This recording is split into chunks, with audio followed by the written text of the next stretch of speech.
you're an Illinois fan, if you're a fan of the Big Ten and you watched what just went down, you now understand why it's so painful and so frustrating to be a Nebraska fan. Because even when you play a team who, I don't want to say doesn't want to win, but when you play a team who wants to give it away or tries to give it away and doesn't do their best, then you still lose, you get really frustrated, right?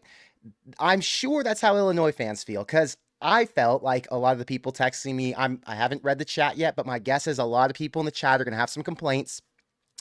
It felt like Nebraska didn't want to win in the second half. It felt like they were sloppy with the ball. It felt like they couldn't complete drives. It just felt like a punt, a field goal, a missed field goal, a fumble, an interception, and a fumble wasn't the type of second half that would get this win done. Fortunately, they did enough in the first half to give a cushion. Illinois played bad enough all night long, and scratch all that. The defense came up huge the entire way through. They played great. They executed when they had to. They made big plays. They had an interception. They forced a fumble in the red zone. I mean, those are the type of plays that will help you to beat teams in the Big Ten, and the defense did it all night long. So shout out to the defense because, in all honesty, they're the ones who saved the day. But we can't take anything away from the offense in the first half. Heinrich did what he could. Remember, he is a backup quarterback who has been thrown in to the starting spot.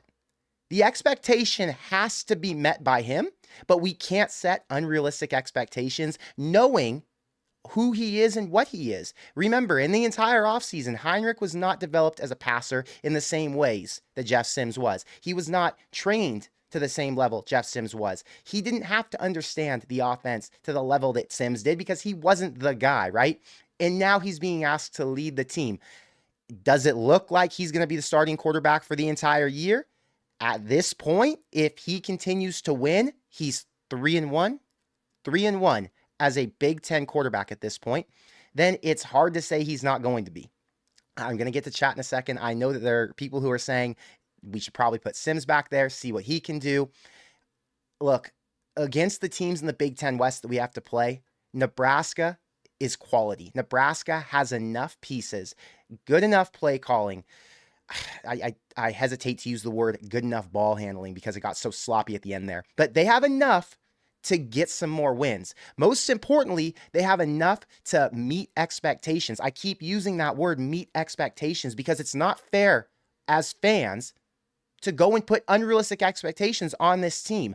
In the beginning of the year, the hope was, let's get to 6. If they hit 7, home run, we're on a roll. Matt Rhule exceeded what he's ever done in his first year as a head coach. We all should feel great because he's working with scraps, right? He's working with guys that he has not gotten developed, so he only has a few of his own, okay?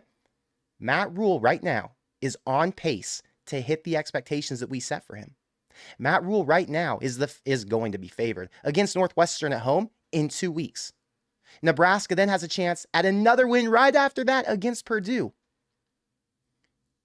We're on track for where we as fans hope they would be. And I know, I just feel it. I'm telling you, I haven't looked at the comments yet, but I know based on how fast they were rolling in that there's going to be some negativity here. And I think it's important that right now we enjoy this. We celebrate this because they accomplished something that Nebraska hasn't been able to accomplish in a while. You know what that is? They were able to close out a game.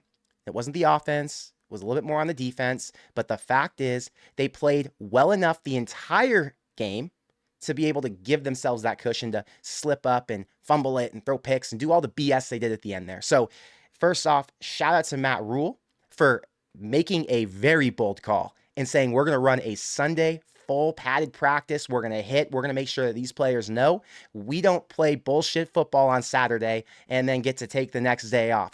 This is Nebraska. You got $450 million projected to go into your stadium. You have people showing up, 90,000 to games. You don't lose like that. You don't embarrass yourself. You fight. Tonight, Nebraska fought. Shout out to the players because for the most part, they executed. There were a few blunders, like I said. But overall, we saw some really focused play, and it looked good. Defense was excellent. Offense, first half, was solid, good enough to get it done. I know Illinois is not a great team, but no one on this schedule that we play is a great team. They all have issues. It's a bunch of Nebraskas. Illinois was Nebraska tonight. Nebraska just took a step forward. It's a fact. They took a step forward, whether you want to admit it or not. The reason I'm reacting this way is because I saw some texts, I saw some DMs, and people are trying to make negative comments already. I'm like, yo, we're about to celebrate a win. We did something that they're not used to doing. We came out firing. They played with passion. Heinrich Haarberg, who is a known runner, hit some good guys on the outside, deep balls, not great passes, right? But because they were wide open enough, he knew he could get them there. I want to talk about Heinrich. It's right now, it's a time to enjoy the win. I want to go to chat and I want to see some positive comments. Hopefully, if they aren't all positive, that's okay. We're going to address some things. We're going to talk about them all. The good news is the season is still alive. You don't have to check out, because if they would have lost tonight, I know the views would have tanked. A lot of the casual fans would have said, you know what? I'll see you next season because this ain't it. But it is it. Third place in the Big Ten West. Now, I don't know if you want to get to the Big Ten championship game, but the fact that we're competing in it, it should make you feel good. It should give you some confidence. Caden with the first super chat. Thank you for the $2. The $2. Sloppy, but we will take it. GBR. That's the whole point I'm trying to make. It was sloppy, but it feels good to finally get one done. It's a step in the right direction. It's a confidence builder. There were a lot of confidence builders tonight. I'm going to talk about them. Nate, thank you for the $2. Uglier than my ex-wife, but I'll take a win. Nate, why were you marrying ugly women? Thank you for being a member. Thank you for the $2 super chat. I got some more in here. I got to scroll down a little bit. It's a lot of chats. We got 880 people in the stream right now. Hit the like button if you haven't already. I appreciate all you guys for being here because I know it is 11:09 in Nebraska, midnight on the East Coast, and who knows what time it is wherever you are. So we got people tuning in from all over the world. It's a moment to enjoy because you don't win games on the road in the Big Ten every day. I mean, you guys know this. It feels good to finally get one, to not look at ourselves and say, another freaking loss over what? Wait, William, thank you for the $20 super chat. Black shirts should fly back first class, and offense should bus back to Lincoln. Look, black shirts should get a little reward. I agree with that. I don't know if we should take anything away from the offense right now. You know, they had their moment to shine in the beginning. They got us up a little bit, but the black shirts did come through clutch. They're the ones who put the team on their back. Game ball goes to the defense. Quentin Newsom at the end of the game, I'd really call that the moment where he sealed it, because at that point, the Illinois offense wasn't going to get enough more chances to come back. Ike, thank you for the $5 super chat. Keep Haarberg. He can be the future the next 2 years. Turnovers and dumb penalties need to be fixed.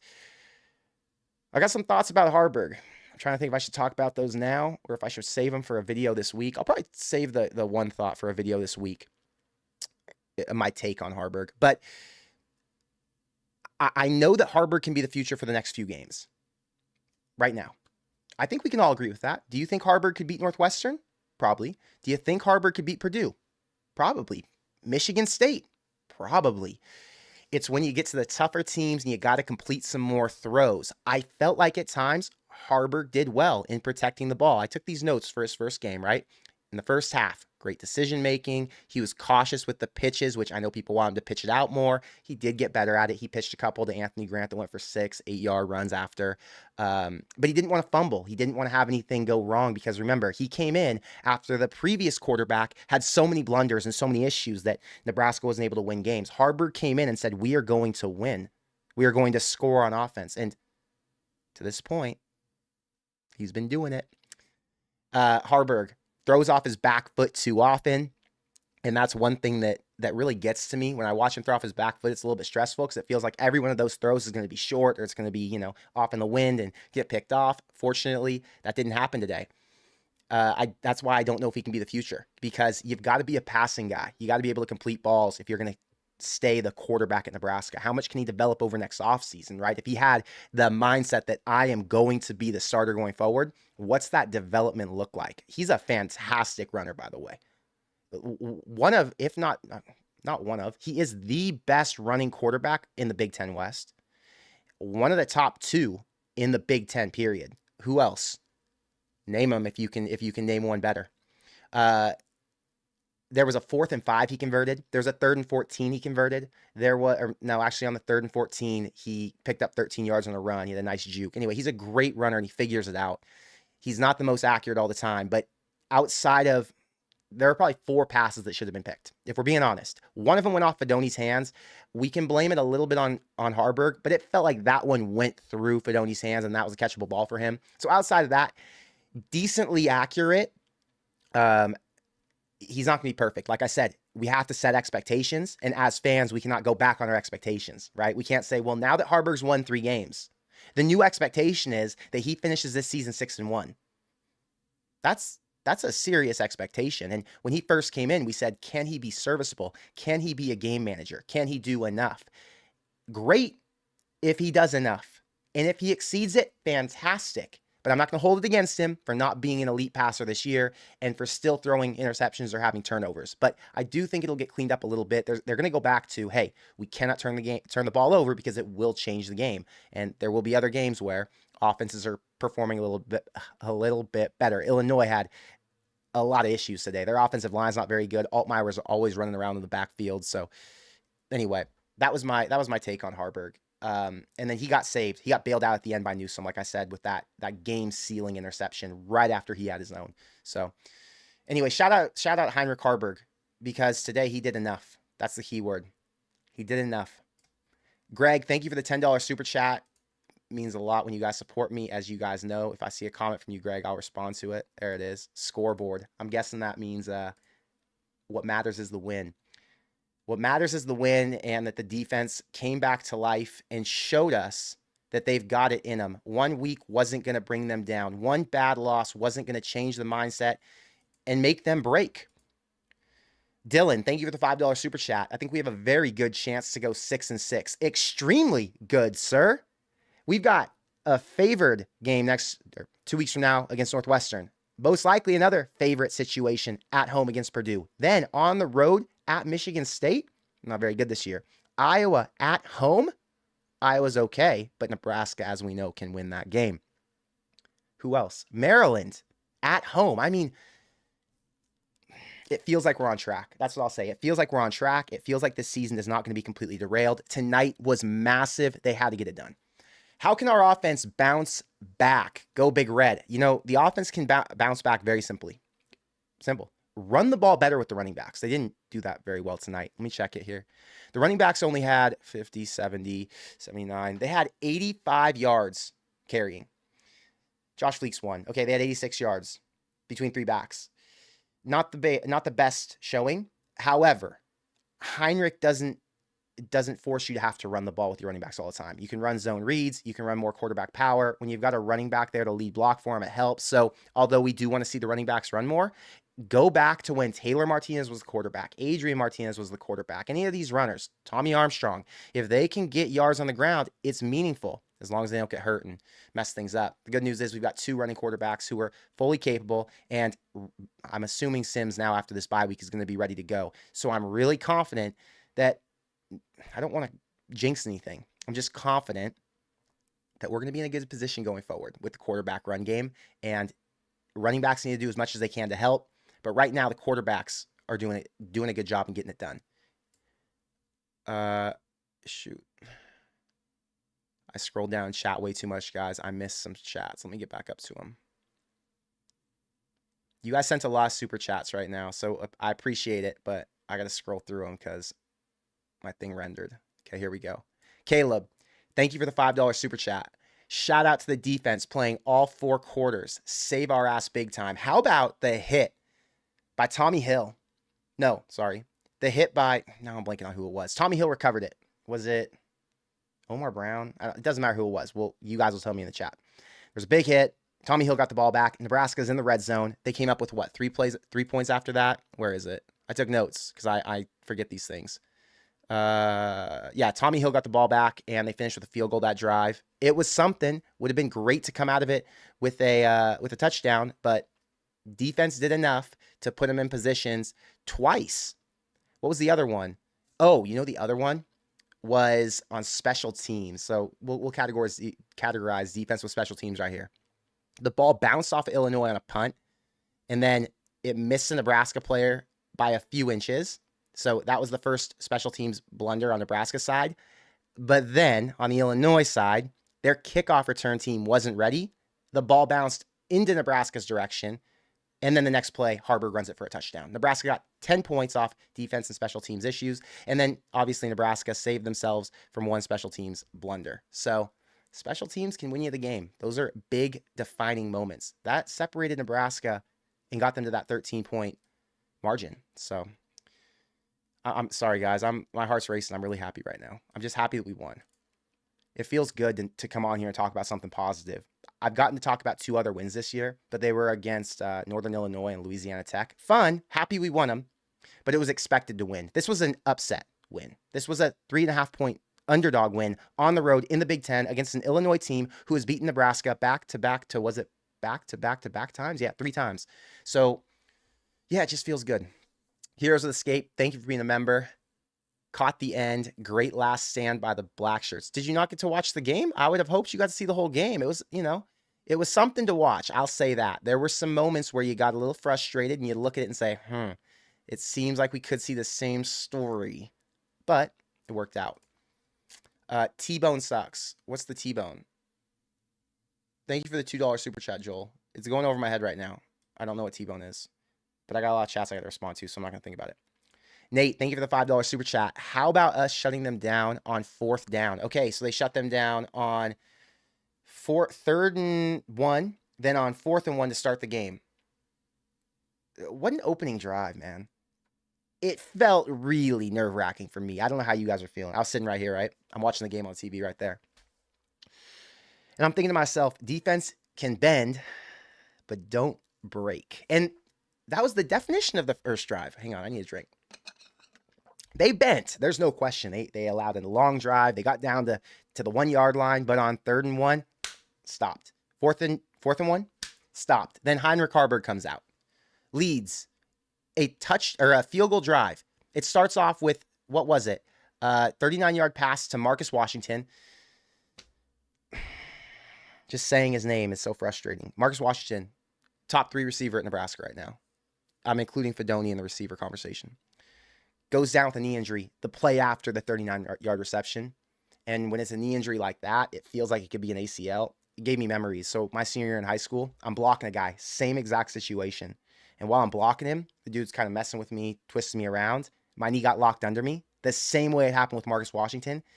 And I missed my entire senior season because my knee locked up while I was blocking a guy on a meaningless inside run play, right? So frustrating. Nebraska now has lost. And I don't know what his issue is. He may not have had anything happen. It just looked like it was an ACL. If it is, Nebraska will have lost their number 2 or 3 receiver in IGC, number 2 or 3 receiver in Marcus Washington, number 1 or number 2 running back in Irvin, and number 2 or number 3 running back in Ramir Johnson. So, man, Nebraska has gotten bit over and over and over with that injury deal. And you just hope they can stay healthy because it is really tough to get through the Big Ten when you're playing guys who are walk-ons or guys who are a little bit smaller or guys who are not developed yet because they're true freshmen or they don't know the playbook as well. It's tough. What's good is a lot of them are getting experience, and we love that they get experience and get their shot. And you never know what diamond in the rough is out there when they get their chance. Heinrich Harburg, for example. But the injury things, it just sucks. So that was terrible. But after that, we had what was it? It was like a 3rd and 1. It says 3rd down on my notes. Anyway, I think it was 3rd and 1. Prohaska has a false start. It goes to 3rd and 6, and it kills that drive, right? But no. Harburg throws to a wide open Fedoni, and they're back in the game with a first down. And then it ended on a 31-yard field goal by Alvano. So that opening series was really tough because you watched Illinois handle business, and then you got the swing of emotion back in our direction because they stopped them. And then Nebraska drove it all the way down the field and scored first. It doesn't get better than that, let me tell you. And there were multiple times when Nebraska shut them down on 4th down. That wasn't the only time. I don't know where the other one is. I'm looking at my notes, but I'm going to keep moving on. Rod, thank you for the $20 super chat. Rod's a big supporter of our channel, guys, just so you know. I met him at the game. I was walking around the stadium, and he said, hey, I've been wanting to get in contact with you. It just so happened I stumbled upon you. So he's wanted to be a supporter for our channel, and he's wanted to help me in any way he can, which is freaking awesome. We got on a phone call the other day. So, Rod, thank you for the $20 super chat and for being here and for being such a big, executive producer for our show. He said, needed this win, ugly or not, GBR on the road to 6. That's a fact. I don't care how ugly it is. I care that it goes in the win column. I care that I can sleep good tonight. And most importantly, because I love college football so much, I am happy that tomorrow I can watch the games and feel freaking good about what I'm watching. Because my team won, so I don't have to be stressed out and thinking about the future, like the night if I'm watching Oklahoma, Texas in the morning and getting stressed out about how Nebraska's going to perform later in the day. I don't get to worry about anything. I get to enjoy what we've got and wait for our next one in 2 weeks. Corey, thank you for the $5 super chat. He says, Illinois was fighting for their bowl game life. Like Sam said, both teams would. We're still figuring out how to win these Big Ten games. Tough. Still figuring out how to win them. Tonight was a big step in the right direction. They came out hot. They came out motivated. They did enough in the first half so that they didn't have to do too much in the second half. Now, we would have rather they did more in the second half. Did they play down to their level of competition? It felt like it. Did they not stay as locked in? And were they not as productive as they needed to be in the second half because they had such a comfortable lead? It felt like it a little bit. The question is, can they stay locked in all the way through a game against a team like Purdue, who will probably take Nebraska down to the wire? They can win when they're playing a team who's not very good. Illinois was not very good. They're the second or first worst team in the Big Ten West, up there with Northwestern. So what's it going to look like when they get into a dogfight, when they get up with a team who can take it down to the end?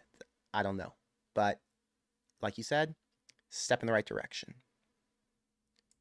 Josh Clark, $5 super chat. Appreciate you. 4-game winning streak coming in hot. GBR, put the Big Ten West on notice. I'll tell you what, the Big Ten West is really seeing two things right now. They're seeing that Nebraska is coming back because before we would have lost games like this.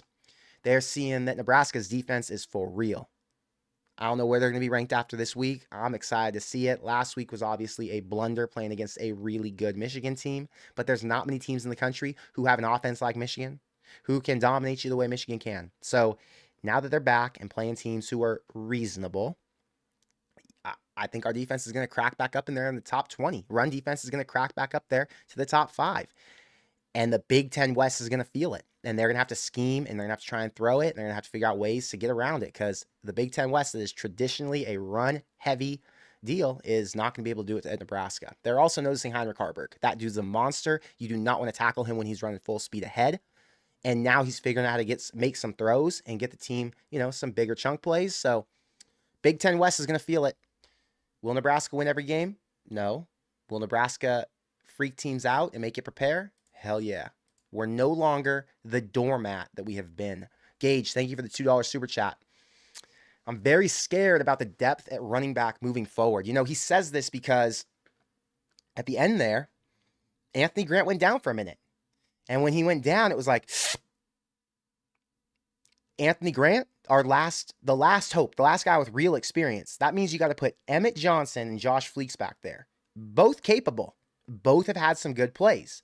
But neither have the experience that Anthony Grant does. Neither had the experience that Gabe Ervin or Ramir Johnson had. So yeah, it's stressful thinking about what could happen to that running back room if one key piece goes down. Because the problem is there's only one key piece left. So stressful. Don't like to see it. But he came back out right after that. He's healthy. Anthony Grant is good to go.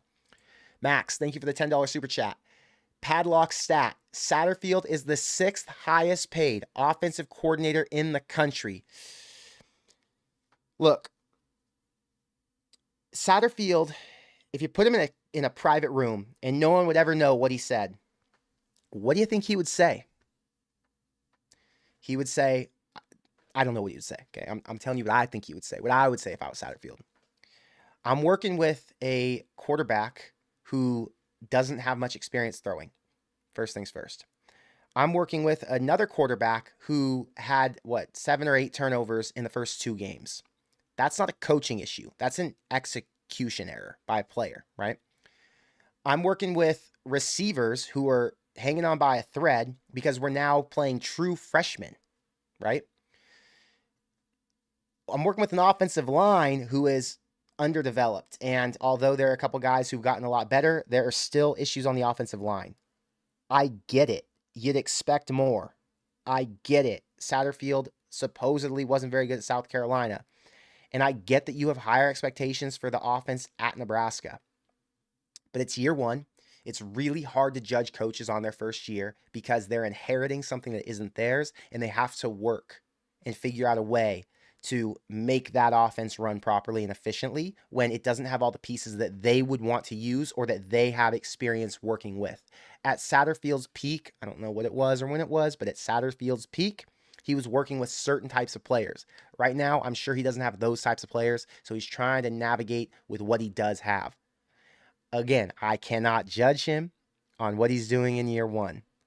I can look at him side-eyed and I can say, look, your ass better fix this shit next year when you got more of your own guys. But right now, Nebraska scored 20 points on Illinois. So shout out to Marcus Satterfield getting the job done and scoring enough to win in the Big Ten West. He scored enough to win. It felt like at one point, Nebraska, I called my cousin at the half, right? We talked. And we were talking about what the scenarios are. And I said, Nebraska needs to get to 21 or to 23 for me to really feel comfortable, right? He's like, yeah, I think that eventually Illinois is going to have a breakout play and they're going to get something on the board. And then, once you let them get within 3 or 7, it's a little bit nervous. You don't want anything happening in the back door, kind of like what happened at Minnesota, right? Nebraska didn't get there, but the defense is so strong that it doesn't matter. I think that's the point to round out the Satterfield deal. Nebraska is so blessed to have a really strong defense who's light years ahead of where the offense is right now. And although Satterfield has to get bailed out and his offense has to get bailed out time and time again, it's okay. It's going to give him another year to get some more guys in who can execute what he wants to do. So, Chase, thank you for the $20 super chat. LFG GBR, on the road, Big Ten win. That's what matters, man. On the road win. Wasn't the most hostile environment. It was pretty full in that stadium, though. Decently full for Illinois standards, right? So to go in there and be able to pull one out after the way things went last week as 3.5-point underdogs and a win by that large of a margin. My dad called me before the game. My dad's not a Nebraska hater. He wants Nebraska to be good. But I guess we'll call him a Nebraska realist, right? When I'm living in fantasy land and being delusional and talking all tough about Nebraska, I've been doing it for like the last 4 years with him. He's a USC fan, remember that? So he has his own experience with good teams. He'll say, should I bet on Nebraska today? And tonight when he called me and said that, I said, you have to take Nebraska tonight. He's like, why do I have to take Nebraska? I said, because they're going to win by 10. This line is skewed because Nebraska just got blown out and it's on the road and they don't trust Harburg on the road yet. But they're going to win this game by 10 points. And my dad took a money line with me. He took the spread too. He went $800 on Nebraska tonight. He called me after the game. He's like, I just won $800 on Nebraska. Let's go. Yeah. I'm like, good cleanup. So on the road Big Ten win, and we're all celebrating over here. Don't get me started. Has been a member for a year. That's a long time to support, brother. I appreciate you.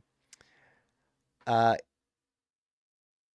beat us the last 3 times. Oh, Illinois beat us the last 3 times. This is a big NU win. Exactly. 3-game win streak. We finally snapped it. Feels freaking great. I don't like when teams like Illinois are beating up on Nebraska. All is right in the world, though. We are back on top. I wish it was a trophy game so we could take a trophy home, honestly. Husker Nation, James, thank you for the $2 super chat. Thank you for gifting memberships and everything you do for our channel. You donate a ton. You're the man. He says 1,000+ people in this chat. Awesome. Yeah, we have 1,026 viewers on right now. It's what it says. That's pretty damn good.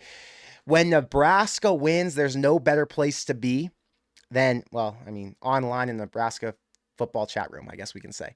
There's no better place to be or no fan base that's better to be a part of than Nebraska when we're winning. Could you guys imagine how lit life would be if we got back to being competitive and winning big games? And God, we'd bring back all those, I don't want to call them casual Nebraska fans, but the Nebraska fans who can't take as much pain as we all do and we all endure. Those fans would all come back in and our community would grow even more. Not just my community, but the Nebraska football fan community would get dialed back in and they wouldn't be so frustrated by all the losing. So yeah, it's awesome when Nebraska wins because there's so much love and there's so many people to talk to and we're all hyped up. I would love to be at a bar with all you guys right now. It'd be freaking lit. We'd have a corn craze giant 1,000-person meetup. Could you imagine? I'd be on stage talking, throwing you guys shots. It'd be legit. Todd, thank you for the $20 super chat. Just got home. I'm going to guess Todd was out working on the farm all day. And it's like 11:30 over there in South Dakota, so he's been getting after it. Apparently, I'm not supposed to watch or listen, but a dub is a dub. Want to watch tape soon. Daughter to the ER last night, harvested all day, just living the life. Nice to see a W after this shit show of a week. This week was, it was a rough one. But I'm glad to know, well, I hope your daughter's good from the ER. That doesn't sound fun. Harvested all day. It's just another life of a farmer. I get it. I wish you would have been able to watch or listen to the game at the very least. But hey, hopefully you catch the replay. I hate that you don't get to watch the games, Todd. Honestly, we got to figure out a way for you to watch from the tractor because this is bullshit that you miss them. There's only 12 games a year. Gage, thank you for the $1 super chat. Appreciate you and the support. Craig, thank you for the $2 super chat. Over under on Nebraska turnovers next week in our bye week. You think you're funny, Craig? You trying to be funny? I don't know how many turnovers they're going to have in practice. Thank God we don't have to watch them turn it over in a game, though. Dapper Clapper, thank you for the 10. I love your positivity. These homies are a little hard to watch sometimes, though. Crazy mistakes. It is.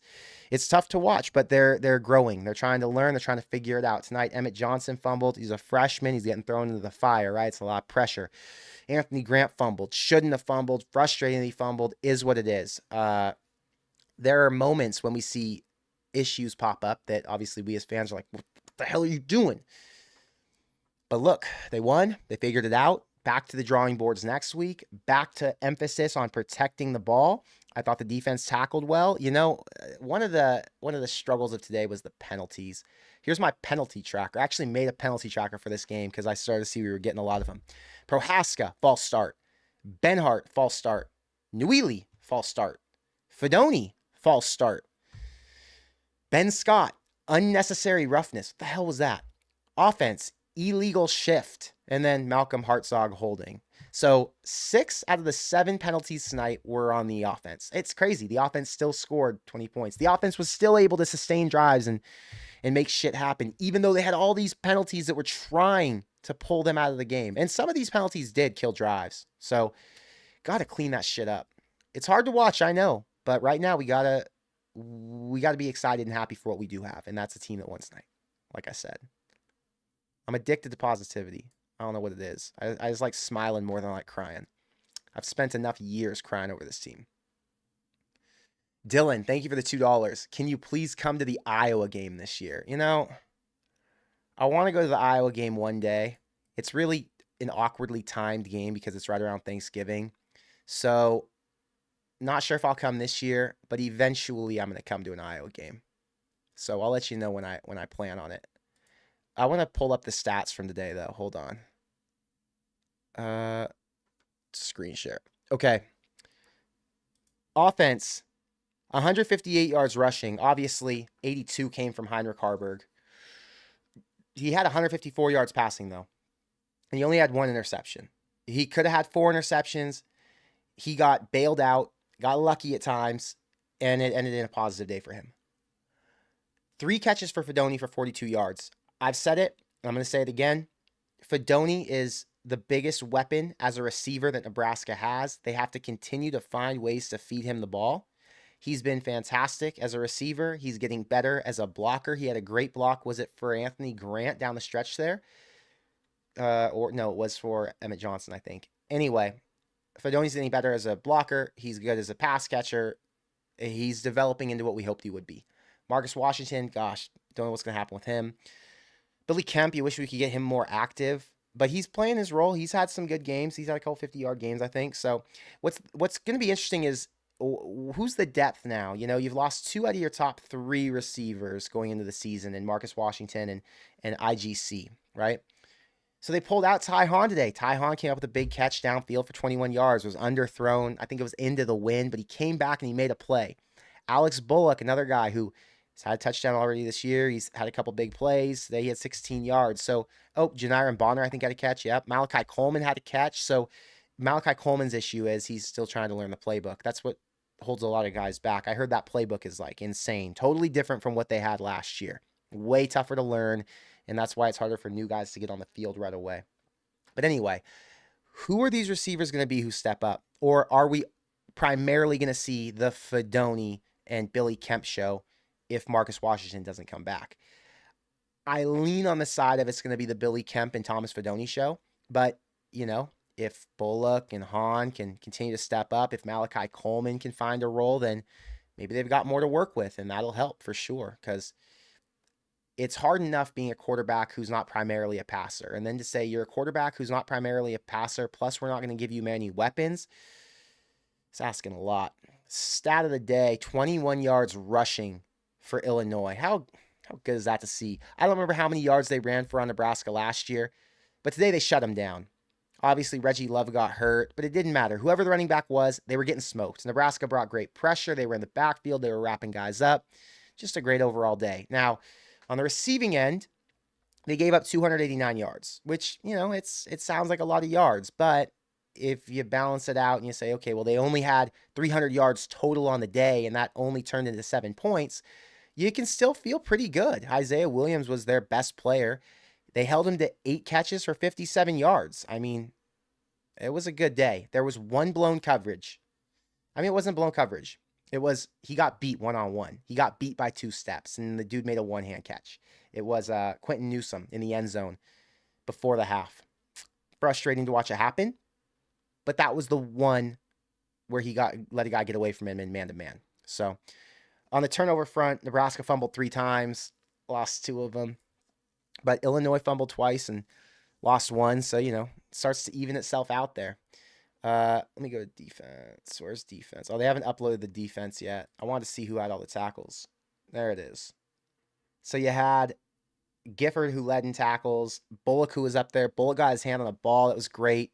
Look at all the tackles for Indiana. Look how many more tackles they had to make. I got to go see time of possession.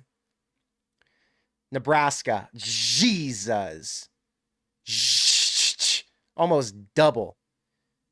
Let's go. That's how you win football games. You control the clock. That is what Matt Rhule said he wanted to do, and he got it done tonight. 15 minutes in advantage for time of possession, even though they lost a turnover battle. Wow. Penalties, they lost in that category too, but it doesn't matter if you can hold the ball for that long. So, wow, I feel pretty good, guys. Let me go back to my full camera. Got a couple more super chats we got to take.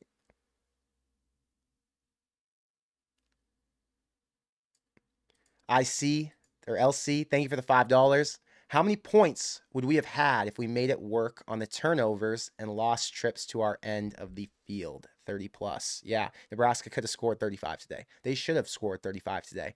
Should have at the very least scored 23. That Alvano miss. Hey, shout out to Tristan Alvano. Let me start there. Tristan Alvano was 1 of 5, I think 1 of 5 on field goals this year. I've made some comments. I will let you know I did. You guys know I did because you heard me say them. I said Alvano needs to be benched. I said he's in his head too much. He's missing field goals. You got to go to bleak route or something because for whatever reason he can't get out of his own way. It was frustrating. It felt like if you're not going to take him out, you're not going to let him, mentally get some clarity, he's going to continue to miss. And then he came out today. You know what he did? He made a 31-yarder. Then I think he made like a 32-yarder. And then there was a bobbled snap. I think it was 36 yards. And he missed it. It was just a little bit to the left. It's all good. He was 2 of 3, which is a huge step in the right direction. You know why? It got him confidence. You saw him fist bump when he came off the field. He was so excited. He's so happy because, he's been dealing and living with this nightmare of I can't make short and easy field goals when I can kick 50-plus yarders in Memorial Stadium for state championships. The hell's going on? So for him to be able to get out of his own way today, out of his own head, and lock it in, pick up 6 points, plus another point on the field on the extra point, or another 2 on the extra point. Wait, 1 on the extra point. No, I can't remember. 2 on the extra points because they had 2 touchdowns. Anyway, the point is, shout out to Tristan Alvano for finally fixing himself. I think it's going to do wonders for him going forward. We're not going to see a 1-5 streak unless they're kicking 50-plus yarders.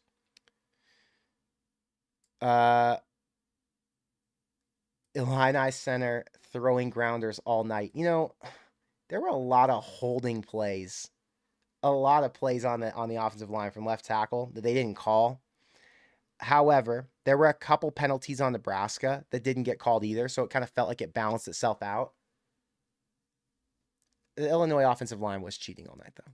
Jaden, thank you for the $5 super chat. Did you ever figure out why Nebraska only wears Rhule speed flexes? We're the only team that does this, and I asked this last year, just checking. Jaden, I wish I had the answer. Thank you for the $5 if I didn't tell you already. I don't know the answer to only Rhule speed flexes. I do know that Nebraska has like an exclusive deal with Rhule, so they can only wear Rhule. But maybe they said we want to be uniform. We want our whole team to wear the exact same helmet. It would make sense because it looks really cool that everyone wears the same helmet. But I don't know. I don't know the answer. Dylan, thank you for the $5 super chat. Do you think we'll be Big Ten champs in 4 years? What do you think of the schedule for the upcoming years? Man, that's so hard to predict, brother. The schedule for the upcoming 4 years is gnarly. It's going to be really tough to know what it'll take to win the Big Ten because I don't think we have a divisional format, right? So you're going up against Washington, USC, Ohio State, Michigan, Penn State. I mean, the cream of the crop. And the Big Ten championship is going to be between the best two teams. You know, I don't want to be like negative or pessimistic because I'm not that guy, but I'm going to tell you the truth and how I feel in this moment. Not much thought into it, but I'm just going to tell you how I feel in this moment with you asking me. I feel like my hopes are going to be towards how do we get to the college football playoff, because I think there are going to be 3 to 4 teams in the Big Ten who get in. Not so much how do we get to win the Big Ten championship, because it's going to be really hard. I mean, Nebraska can do it, but the schedule is going to be grueling. They're going to play some really freaking good teams. Winning the Big Ten championship is going to be hard, is my point. I think it's possible. 4 years is, a tight deadline. I think it's more likely that Nebraska makes it to the college football playoff in the next 4 years than they win the Big Ten championship. Again, I didn't put much thought into that. It's just off the top, so I don't want to, I don't want to say that's my official take, because maybe I could look around and see a way to make it happen, but it just feels like it's going to be tough. The Big Ten's nasty now. Future is bright, seeing how well the freshmen are playing. You know who stepped up today and who stepped up last week? I think it was Prince Will. Prince Will's doing good. Cam Lenhart, he's been out. He's been injured. Did he play tonight? I don't think Cam Lenhart played tonight. Did he? Hang on, let me go back. I don't believe so. No. So Lenhart out means that Prince Will's been playing. He's been making an impact. So it's good that we have other freshmen who can come in and compete. What's really good is that they were able to develop and recruit guys who can start in the Big Ten right away. That's what Ohio State does. That's what Michigan does. They find guys who are ready to play, and you don't have to develop for 2 or 3 years, so that you don't have to go to the portal for instant fixes. You can go to high school for instant fixes. How awesome is that? They didn't need to bring in a defensive end or a defensive tackle transfer from the portal this year, because they went and got one from high school who was ready to roll right away. It's awesome. Corey, thank you for the $5. It's time for Coleman and Lloyd, baby. Time to rip the diapers off, let them run wild. They're going to have their chances. Can they execute right away? How well do they know the playbook? Those are all questions that I don't know the answer to yet. But Malachi coming in and making a catch was fantastic, and he's been a really good blocker. So that's another thing. I don't talk as much about the receivers blocking, but they have been pretty good receivers downfield this year when they're called upon to do that. So yeah, Malachi is going to be a solid blocker. Big body, he's fast, he's physical, huge. John, thank you for the $2 super chat. If I see a chat from you, I'll respond. I don't see it. Matthew says he agrees on Fedoni underperforming. I'm sorry. Did someone say that Fedoni's been underperforming? Because I don't think he's been underperforming. I think he's had a couple, Oh, here we go. Big Red Junkies. Fedoni is the biggest underperformer on offense this season outside of Jeff Sims. I don't agree with that. I think Fedoni has worked his way into the lineup and become a much bigger contributor. In the beginning of the season, I would agree with you. He underperformed against Minnesota. He underperformed against Colorado. But since, it feels like he's made a much bigger impact. It's tough because I think I set new expectations for him. I'll be honest with you. After the 2 ACLs, I didn't look at him as the 4-star number 1 or number 2 tight end in the country anymore. Just being honest. And that's not a knock on him. It's that when you go through two major knee injuries like that and you take 2 years off, you're probably going to come out on the other end a different player. Ask MJ Sherman. MJ Sherman was a 4 or 5 star going into Georgia, ended up with a few major injuries, never played remotely close to what they expected him to be able to, and he ended up in the transfer portal, technically downgrading by coming to Nebraska to find a place and to find a role for himself. So because I changed my expectations for Fedoni, I think that's why maybe I'm a little higher on his performance so far than you.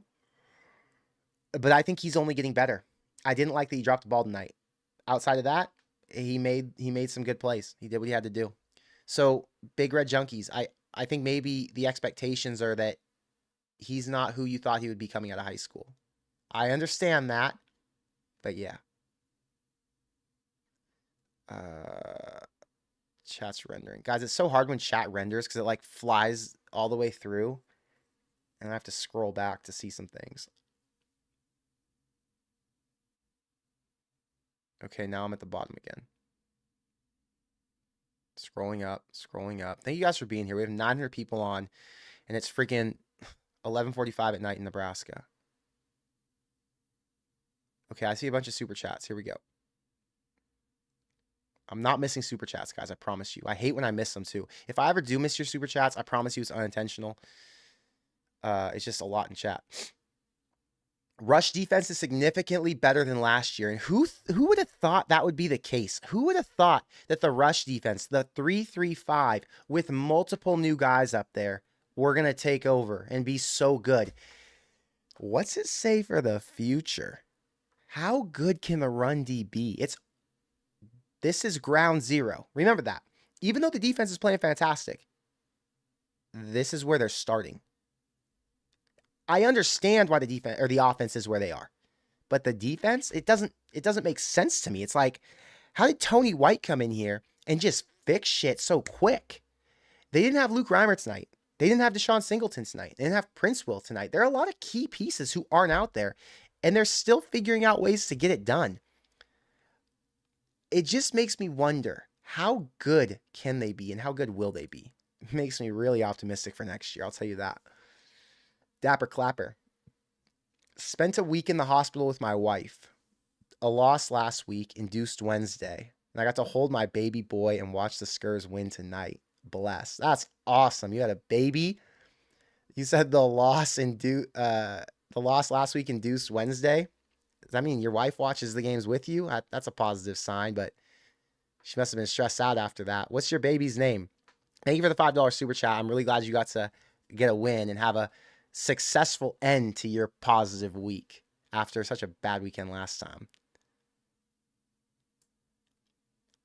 I thank you for the $5 super chat. Can we beat Wisconsin and Iowa this year? There isn't a team left on the schedule who Nebraska can't beat. 1000% at this point, I feel good about their chances to beat Iowa. It's at home. It's on senior day. The team hates Iowa. They beat them last year, and they know they could do it again. I'm not saying they're going to be the favorites. I'm not going to say that they're going to be expected to win that game. But right now, where it stands, I feel really good about their chances with Iowa. Wisconsin's a different story. Wisconsin historically has been a really rough one for Nebraska. It's been a really rough one on the road as well. Although there was a 7-point loss 2 years ago, an overtime loss a few years back that was tight. I mean, there have been some moments where Nebraska could have pulled them out, but it's tough to win on the road there. They're on the road there again this year. Wisconsin has a really strong run game. Actually, now that I think about it, you're going to talk me into saying why Nebraska can win that game. You know, Wisconsin's a much better run team than a pass team. Nebraska has a great run defense. If Nebraska can shut their run down, yes, Nebraska can win that game. Screw this. Nebraska can win both those games. Nebraska can win 7 games this year. I'm not saying they will. I feel great about 6. Quote me. I feel great about 6. I felt great about 6 the entire way through.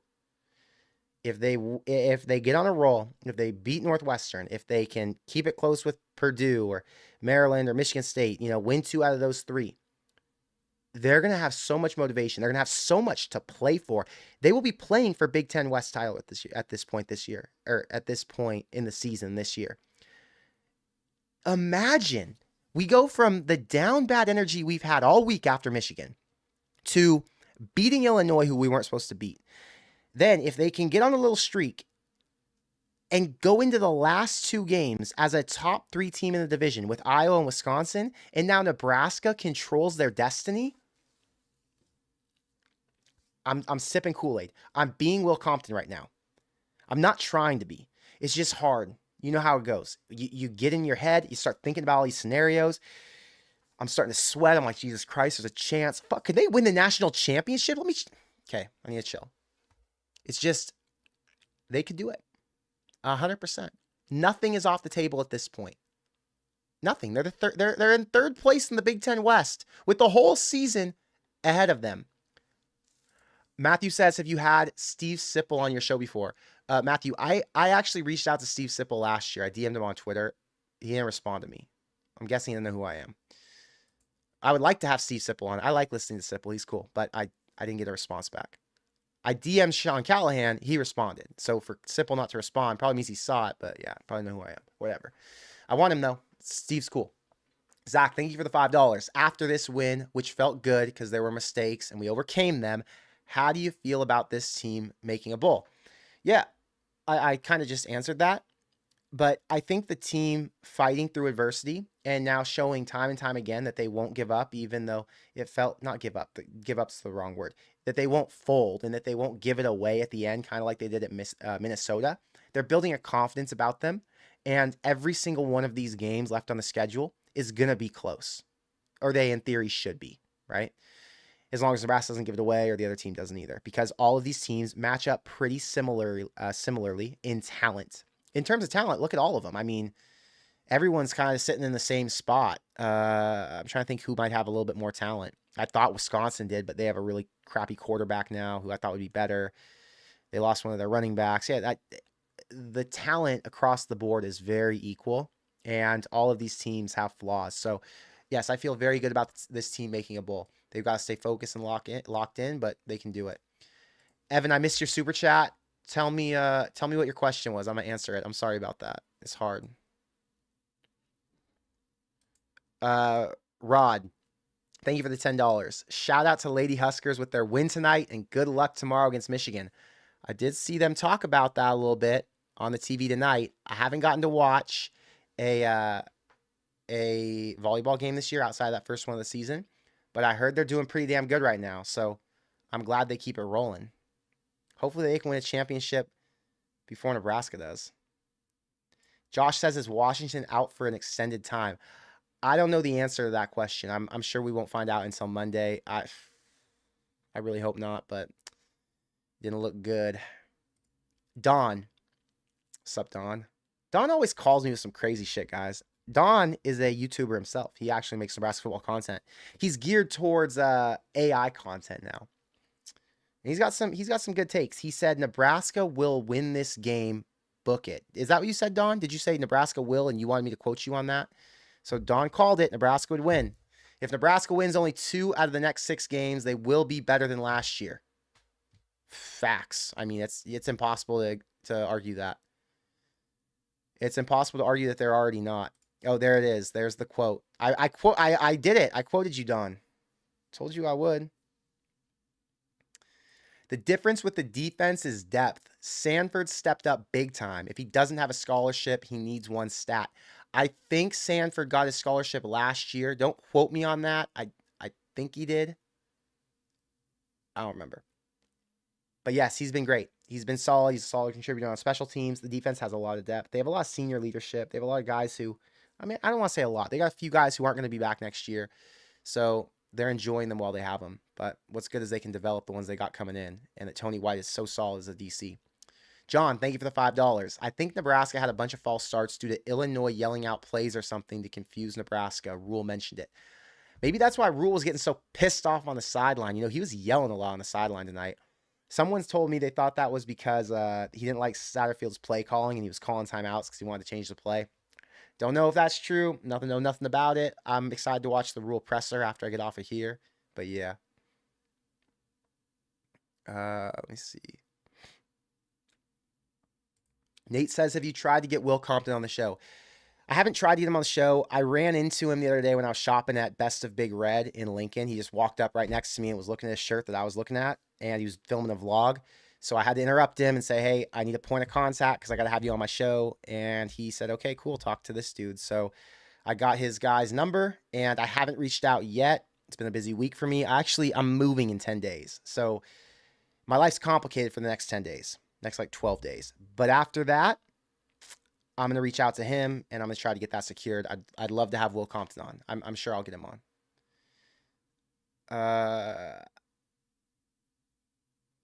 Let's see. Roger says, is Reimer back this year? Yes, sir. Reimer had I can't say what it is. He had an issue that was non-football related. HK Productions. This win was important because a rebuilding team must learn how to win before they can be great. Good luck and go blue. They have to learn how to win, and they have to learn what it feels like to close out games. It's a fact. And we've talked about that before, and it's been so important that they do it.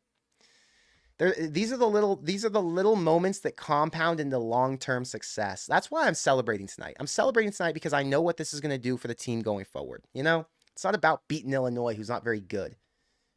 It's about compounding and getting minor victories to make you better long-term. Davon says, got any updates on recruiting? I don't have any updates on recruiting. You know, I think this class is going to stay intact. They're not going to have that many more additions because they already have like 25 commitments or something. My guess is we're not going to see many guys decommit. I think that everyone's kind of expecting this to be a 6-win year, and that's what it's on pace to be. So I think the recruiting's kind of going to stay as what it is. The next real big update is going to be Grant Bricks. Grant Bricks has not committed. We all kind of feel like he's going to come to Nebraska. He's one of the top offensive linemen in the country coming out of Iowa. So Grant Bricks is the one we're waiting on. Outside of that, it's really transfer portal class. What is Nebraska going to try and do in the portal? That will be interesting to follow this offseason because Nebraska is going to have a good team coming back next year. They're going to have a lot of returning pieces on defense. Pretty new offense, but hopefully they can get a few guys in the portal and clean some of these issues that they're struggling up with right now for next year and maybe win 7 or 8 games. Let me see here.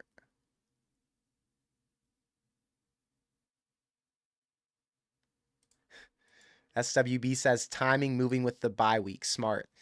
Bro, I put a lot of effort into how I do things. I pay attention to every detail, and I had to do it during the bye week because it gets busy during the season. I got a lot of content to make, not just for you guys. I got to make it for Bro Throw, and I got to work on my own stuff on the side. It's hard. Football season is crazy for a Nebraska football YouTuber. I'll tell you that. Don, thank you for the $5 super chat. Hot take: Jeff Sims is not done. Ding ding. I agree with that. Like Golem in the Lord of the Rings, he may still have a part to play. Be honest with you, I have never seen Lord of the Rings. I'm not good at like that type of stuff. I'm just not into like fantasy. Fantasy's cool. It's okay, but it's just not my thing. So I don't get the reference. But Jeff Sims is not done. I agree with that. I think he's going to come back in. I think he's going to make a splash when he does come in. At what point does that happen? I don't know. You know what the good news is? We're going to know it against Northwestern. Or we'll at least know by Northwestern. Because here's my take. He'll be 100% healthy by Northwestern. Maybe not 100. Maybe he'll be 94%, 95%, whatever. If he's healthy, they're going to want to get him back in there to see what he can do. Do they put him in there in certain packages? Do they say, we're going to run you in for a few drives and we're going to let you start because you were the starter before and we know that you can be an effective passer? Do they say, Heinrich, you have a shorter leash now. You've done great as a game manager, but you have to complete more throws or you have to be less turnover prone. I don't know what they're going to say. It's a very complicated and confusing manner. I will tell you that. I'm glad. I mean, I'm not in Matt Rhule's office, so I don't know how he thinks about it or how he talks with the other coaches. But think about those conversations. You got to figure out, at what point do I give Sims a chance again? Or do I just not? Do I just leave his ass on the sideline? The good news about Sims is, what I respect so much about Sims is he's had such a good attitude, although he's not playing. This dude's like in his 4th or 5th year of college football. All he wants to do is be out there on the field. He came to Nebraska. He moved from Georgia. He's from the South, from Florida. He moved from Georgia to Nebraska. And he's sitting on the bench It sucks. I hate it for him.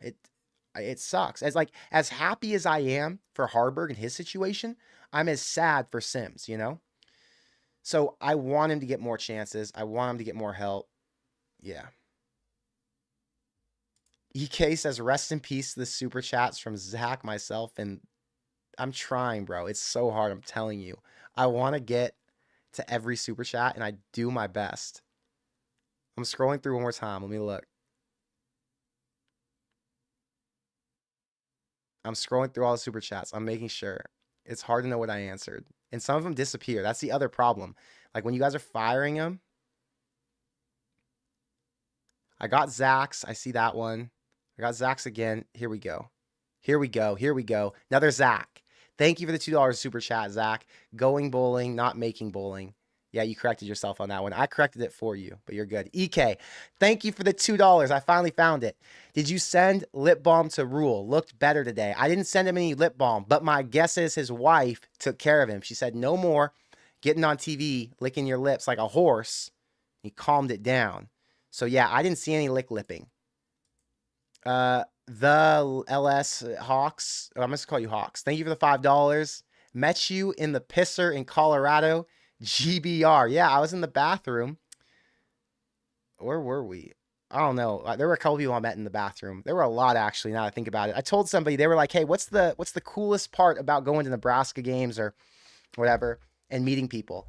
What's like the most interesting part? I'm like, the most interesting part is I'll be in the bathroom literally taking a piss and people will want to talk to me and say, what's up? And I'm sitting there taking a piss, which I don't care. You guys know me. I'll do whatever.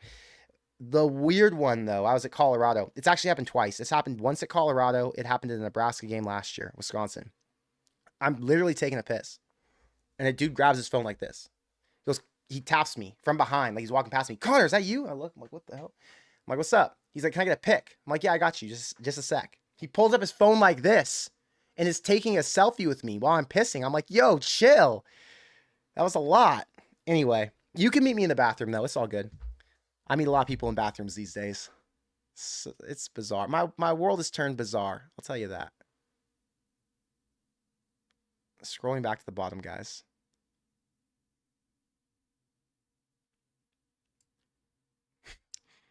Don, that's funny. Nate asked if there's any new merch anytime soon. So I'm not going to do merch this year. Here's the problem with merch. By the way, merch code is GBR, 20% off anything on the website for the next 3 days until Monday. I'll do it all week. Screw it. We're going 20% off the merch until next Saturday. All right. Anything on the site.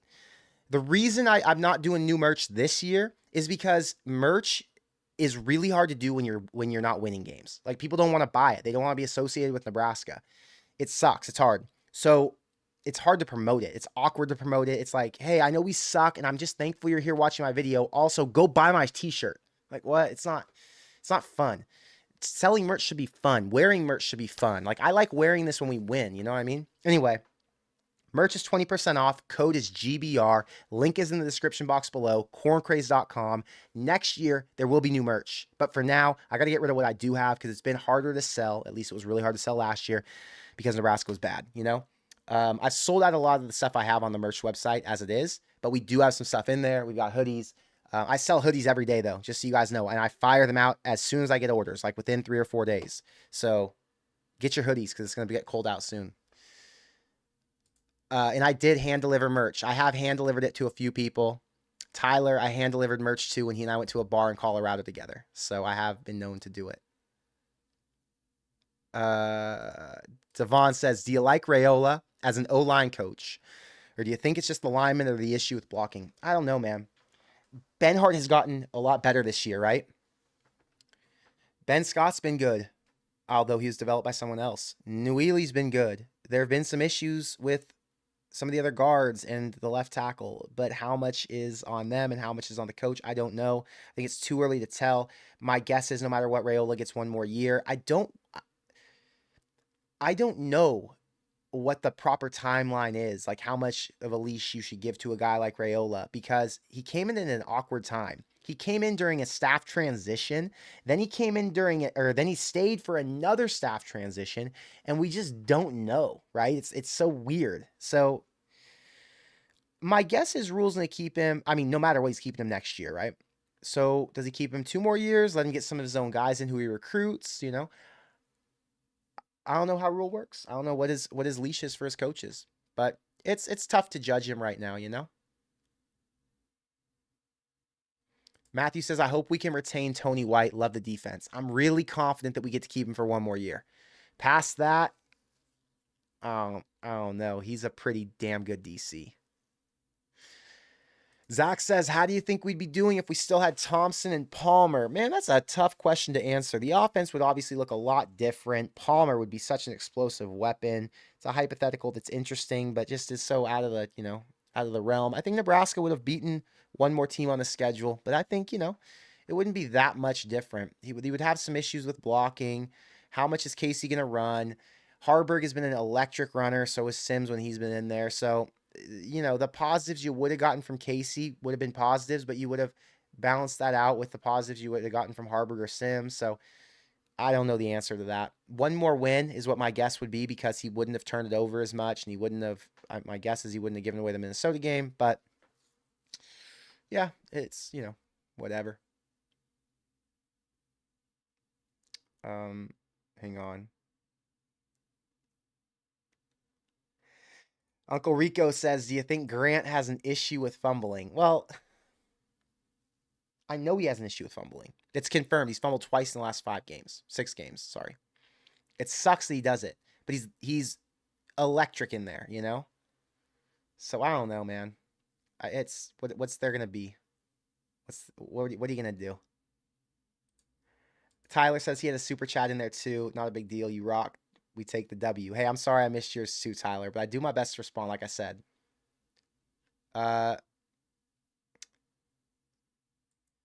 Cody says, what do you think Rhule thinks when he watches the tape of Satterfield's offense? I don't know. I'm pretty sure they're working together to try and figure this out, They're trying to figure out what the best play calls can be with the players who they have in there. I think it's really tough because they're in their first year and they're working with what they've got, I just don't know. I don't know how he feels about it. This is a funny one. I wonder if Rhule takes Grant out another game for the fumble. Cannot afford to do it, unfortunately. The running backs, there's not enough depth in the running back room. The running backs are not proven enough to say we're going to bench one of you. They all need to play. They all have to contribute. Josh Fleeks didn't contribute that much. Would have hoped he would have played a little bit more. But Emmett Johnson played a role tonight, right? So you can't bench any of them. You have to hope. And if you bench him, you have Emmett Johnson who fumbled as well. So you're going to bench both of them. Imagine you bench Emmett Johnson and you bench Anthony Grant. What do you have left? There is no more option. There is no we can fall back on Gabe Ervin anymore or Ramir Johnson. Nobody's getting benched. We're just trying to get through the season, man.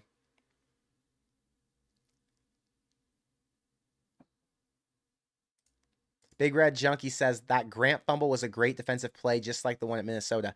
It did feel like Grant was holding the ball high and tight, at least to the best of his ability. He did not get loose with it.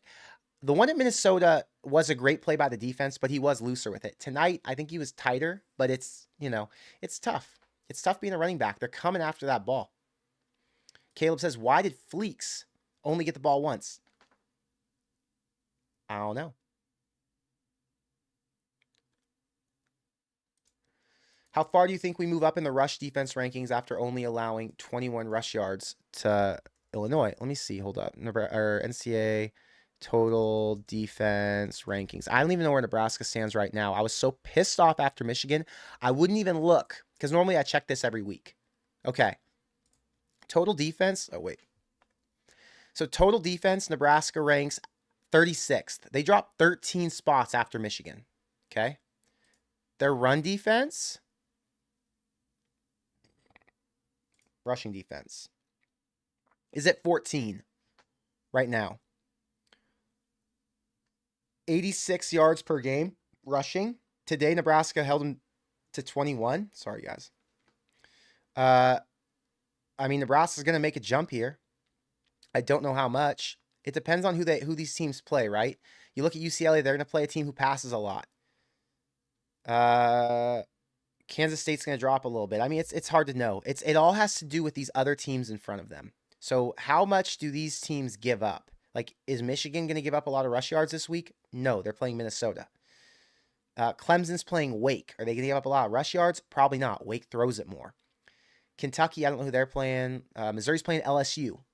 They could drop in the rankings after this week. That's a potential for Nebraska to slide up, right? Oregon State plays Cal. They're probably going to pass it more. Anyway, you get the point. It's hard for me to know, but right now Nebraska's at 14. So we'll see. Either way, I'm excited for the defense in general.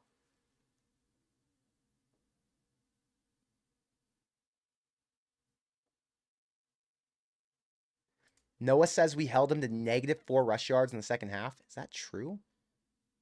That's freaking awesome. I mean, they couldn't run it. That's the problem. They couldn't run because they had to pass. Anyway, guys, today was a great stream. Today was a great win. I'll answer one more question. How much of an impact do you think Garrett Nelson would have if he stayed for his final year? If I remember it right, he would have had this season left. Yeah, I don't know. I don't know about Garrett Nelson. I think Garrett Nelson was good, but I don't know that Garrett Nelson was that much better than who Nebraska has in there now. Garrett Nelson wasn't as big of an impact player. His leadership was felt in the locker room for sure, and he was, he was consistent in his play, but he never had those huge impact plays that we needed. He never was a big sack artist, or he didn't have many forced turnovers. He was good, don't get me wrong, but Nebraska has some really good guys on the edge rush right now. So, yeah, I like who we have is kind of the point. All right, guys. Thank you for being here tonight. Great win. We get to keep the channel alive a little bit longer. Normally, Nebraska loses. Not as many people tune in.